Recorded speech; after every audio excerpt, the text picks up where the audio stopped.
भिखारी के सिर पर अचानक नकदी बरस पड़ी और जैसे ही वह उत्साहित होकर ऊपर देखने लगा, उसने देखा कि एक आदमी बालकनी के बाहर लटका है। वह आदमी गिरने ही वाला था। भिखारी शाओमेई ने जल्दी से जमीन पर डिब्बा रखकर उसे कुशन बना दिया।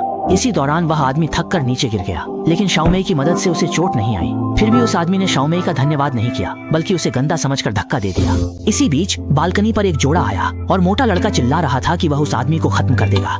यह देखकर शाओमेई तुरंत समझ गई कि मामला क्या है। इस समय वह आदमी डर गया था। उसने शाओमेई से जान बचाने की गुहार लगाई और कहा कि वह अपनी सारी रकम उसे दे देगा। शाओमेई थोड़ी देर हिचकिचाई, फिर जमीन से मिट्टी उठाकर आदमी के चेहरे पर लगा दी। उसने कूड़ेदान से कपड़ा निकाला और आदमी के ऊपर डाल दिया, फिर उसे अपनी बाहों में दबाकर कपड़े से ढक दिया।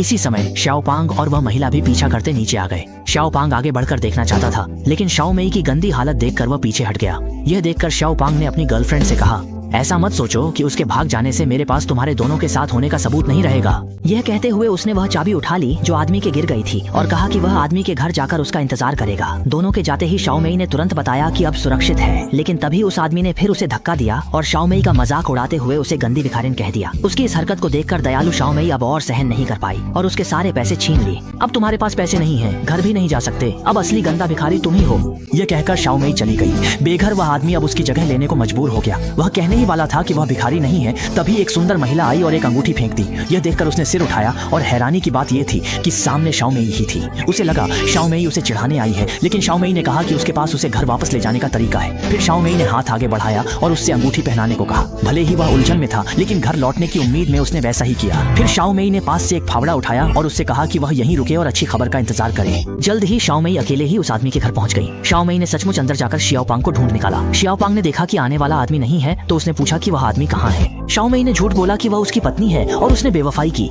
इसलिए उसने उसे जिंदा दफना दिया। शियाओपांग ने कहा, अगर तुम ऐसा न करती मैं भी उसे दफनाता, क्योंकि उसने मेरी गर्लफ्रेंड के साथ सोया था। अब शियाओपांग शाओमेई की ओर आकर्षित था और जबरदस्ती उससे बात करना चाहता था।